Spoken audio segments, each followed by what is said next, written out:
This is question number 11. This is from the SAT number 10. This is the 2017 May US test.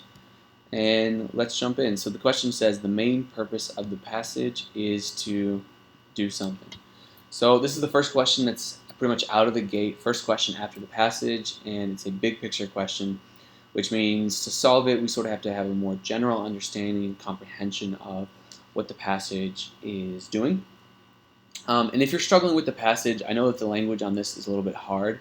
It typically tends to be a little harder on the historical passages. You can watch the video that I made where I go over the passage and some of the things that you need to note or should note and maybe help you understand it a little bit better.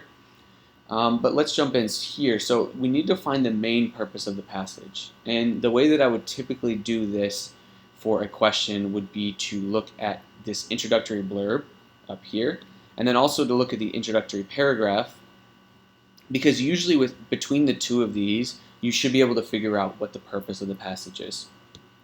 Of course, you should also kind of use your own remembrance of the passage and your own sort of comprehension and general understanding of it to help you solve it and help you sort of eliminate answer choices and select the right one. But honestly, for the most part, if you focus on these two parts, you should be able to answer it.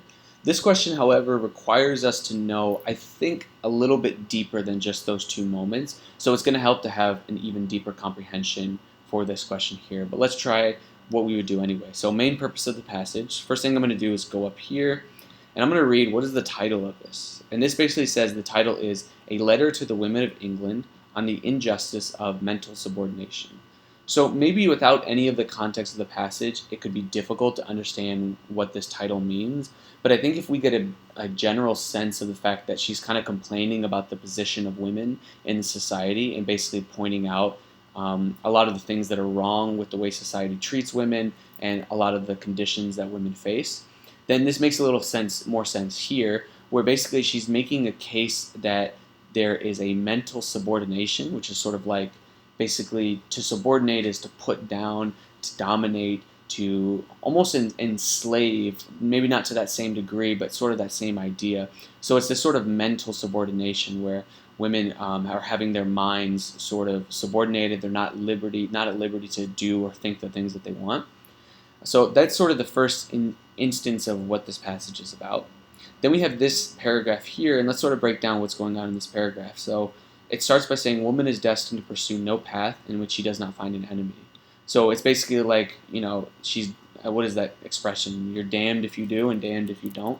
That's pretty much what she's saying here. She's like, no matter what we do, if we're too liberal and generous and careless of wealth and friendly, then we're called profligate, right? Or prodigal, like we're too liberal. But if we're too uptight and we're too conventional, then we're narrow-minded and artful and mercenary. So no matter what we do, we're going to be condemned. So in a few words, a generous woman is termed a fool, a prudent one, a prodigal. So basically there's this situation that women can't get out of. No matter what they do, they're going to be criticized. And then up here, it's saying that there's the mental subordination and this injustice of mental subordination.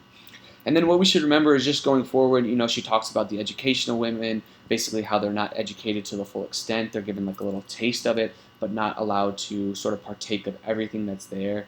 Then she sort of ends by talking about here, like every good which cements the bonds of civilized society comes from men, basically how men use women only for their own selfish gain. So that's pretty much the point of this here, and I think that should be enough for us to eliminate and then select an answer choice. So let's go through them. So we're going to look at answer choice A for question 11, which says that the purpose of the passage is to analyze a series of historical events. And I wouldn't say this is a really good answer choice, because basically what this is saying is that the way the passage works is it talks about this historical event, then it talks about the next one, then the next one, and sort of analyzes them, talks about what they mean and what their significance is. But that's not what we get. This is sort of more general, talking about the situation of women at large and not highlighting a series of historical events. So for that reason, I would say let's get rid of answer choice A. B says that the purpose of the passage is to persuade readers to support an unusual practice. This right here is a pretty specific claim. So unusual practice, we would have to have strong evidence for the fact that this is an unusual practice. And I don't think that we have it here. There's really no specific practice that the passage is advocating or the author of the passage is advocating.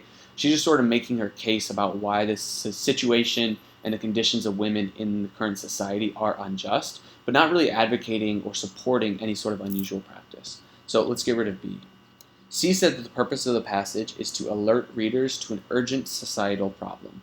And this seems to work pretty good. I think it's fair to say that the condition of women is something that the author would characterize as an urgent societal problem. And then alert readers is pretty general in the sense that it's basically just to show readers or suggest to readers that this is something that's happening, right? It doesn't make too specific a claim. So I would say this is a pretty good choice that we could probably keep. D says that the purpose of the passage is to describe the underlying causes of a political change. And I would say that maybe this is suggestive, right? Maybe it seems like this could work because maybe what the author is doing is saying there's this political change that's coming where women are going to change their position. But I don't actually think that's what's being talked about here. I don't think that an underlying cause of political change, that there's any sort of change that's being talked about here. I think it's more so that she's just talking about the issue and the conditions of women in general, not of a specific change that's coming. So that's going to leave us with answer choice C, which again I think is pretty good. Alert readers to an urgent societal problem, right? She's talking about how the condition and treatment of women, it is this societal problem, it is urgent, and she wants to make readers aware of it. So for that reason, we're going to choose answer choice C for question number 11.